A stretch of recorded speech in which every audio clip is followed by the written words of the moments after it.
So the second unit we're looking at in biomechanics is balance and stability. And the reason why I've done this after force summation is because personally I think force summation is one of the biggest biomechanical principles that we should understand, but it is quite closely linked to balance and stability. Now, just quickly on balance and stability, there is a difference between the two terminologies which you will need to make sure you have a good understanding of, and it's explained quite clearly in one of the slides here on this video. Now, when you link back to force summation, one of the key aspects of force summation was using as many body segments as possible, and that is why balance links so closely to force summation, because as soon as you go onto one foot, you limit your base of support, but then also take away a whole body segment to be able to summate forces. So looking at these two key terms of balance and stability, and we'll start with a definition. The definition of balance is a person's ability to control their equilibrium in relation to gravity only. Now, this is quite a complex definition, so I actually prefer an easier one of the distribution of mass, the equal distribution of mass around a person's or body's centre of gravity. And we'll get to that in a moment. Stability, though, is your body's ability to return to a desired position or trajectory following a disturbance. Up here on the left, first image that you can see is of a gymnast performing a very complicated handstand on a balance beam, and there's no movement. On the bottom you'll see one of our All Blacks fending off an Aussie, and he's using the external impact from the tackler here and his arm to maintain his body position and stand in an upright position while he's running. So there's a few key terms that we need to know before we carry on, and these link closely to the definition. So equilibrium is a state of no acceleration and can be static or dynamic. So it's just another really fancy way of saying balance, essentially. Velocity is a measure of how fast something moves in a particular direction. It's the combination of speed with a direction, essentially. And remember, we've already mentioned that it is a vector. So static, no movement whatsoever. Dynamic, requiring movement. Pretty simple. Now, it's important with balance and stability that you understand that they are different. So balance is a person's ability to control their equilibrium in relation to gravity only. Okay, so essentially you're looking at only gravity acting on someone, whether that be standing still or moving forward or moving back to any direction, any movement.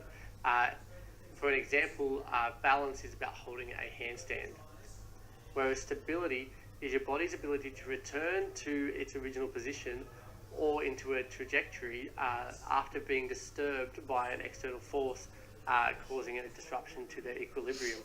Okay, so that might be, for example, being knocked in a tackle, or a defender trying to push you off a ball, or anything like that.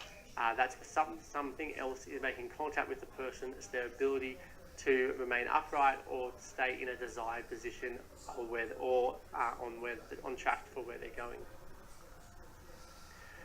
So when we come to the centre of gravity, the centre of gravity is the point at which gravity appears to be acting upon an object. This is for the most part the same as the point around which the mass of an object or person is equally distributed in all directions. The centre of gravity moves according to the athlete's body position, and so you can see here in various images that the body position, so that the centre of gravity moves depending on the body position. For example, the runner here in this image, his centre of gravity is low and in front of his body because he is leaning forward and is also crouched down. Having a lower centre of gravity makes your body more stable during acceleration. That is both self-produced or externally produced by an object or opponent, and hence why the sprinter is crouched down, because he's about to accelerate and it makes him more stable. When it comes to the line of gravity, this is the direction that gravity is acting upon the person or object and can be thought of as an imaginary line downward from the centre of gravity. The force is also proportional to the length of the line from the point of gravity to the ground. If the line of gravity is within the base of support, then the body is more stable and is balanced. If the line moves outside the base of support, the person must move in order to avoid falling to the ground. For example, the sprinter's line of gravity in the image is outside the base of support as soon as they lift their hands off the ground, causing them to move forward, or causing them to need to move forward, otherwise they'll fall over.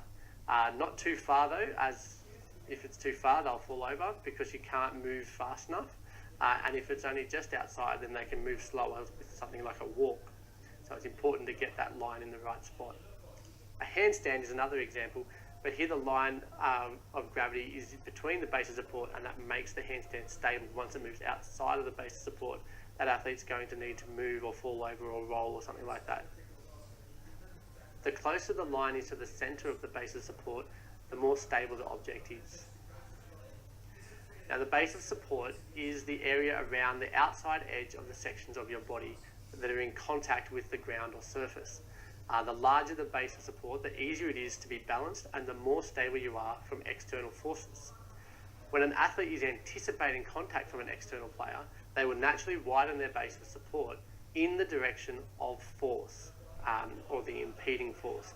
So if I'm expecting someone to hit me from in front, I'll take a step back and a step forward to widen my base of support in the direction the force is coming. That way when they hit me, I can absorb the force more easily through my legs. Widening your base of support also makes you less mobile. In order to increase mobility and improve acceleration, you need to reduce your base of support. So for example, the sprinter improves his acceleration by removing his hands and decreasing his base of support. He's also going to lift one leg up, so he's only got 1 foot on the ground.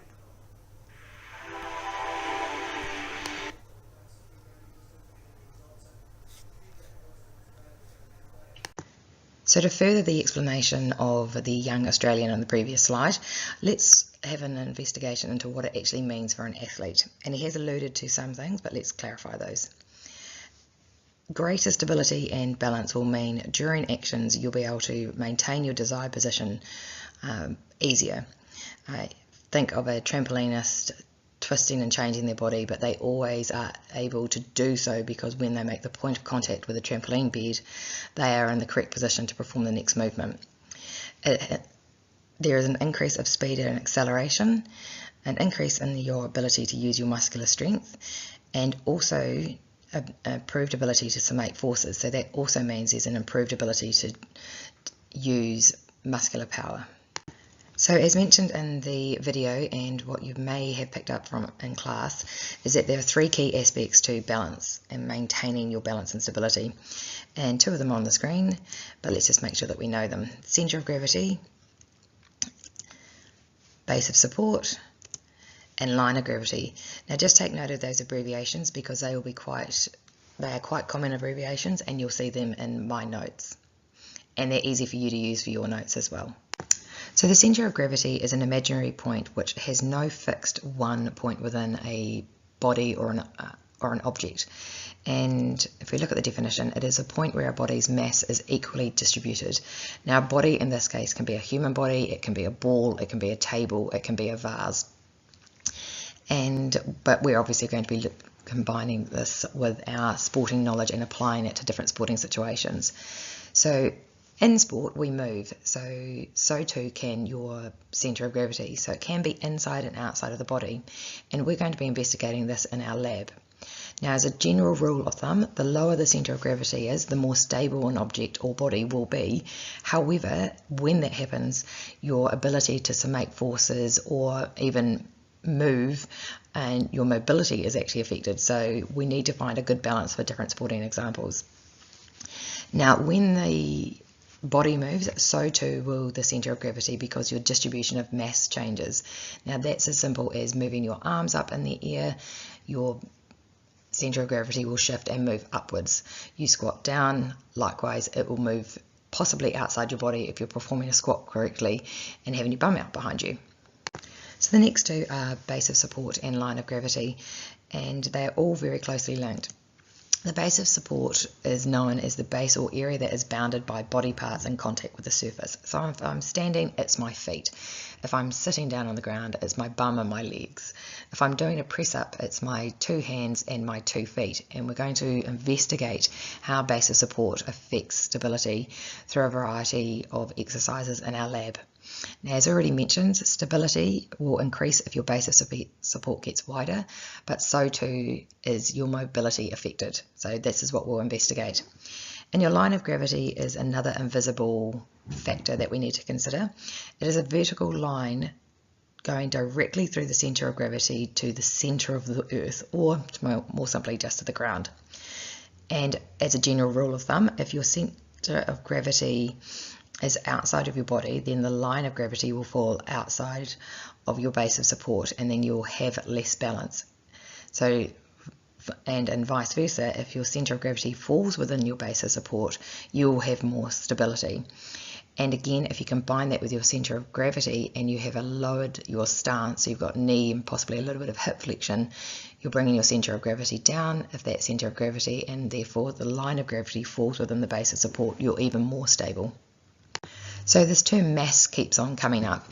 Now we use mass and not weight because, as you can see in this lovely image, your mass doesn't change and it is affected by gravity. So on the moon you're going to weigh the exact same amount that you would weigh on Earth, even though there is less gravity.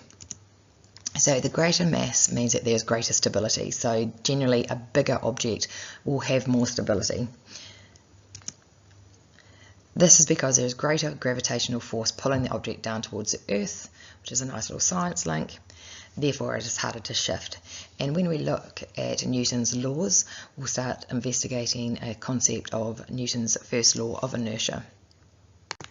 So these images are a slight prelude to what we're going to be doing in our lab, where you can see the line, centre and centre of gravity and the base of support.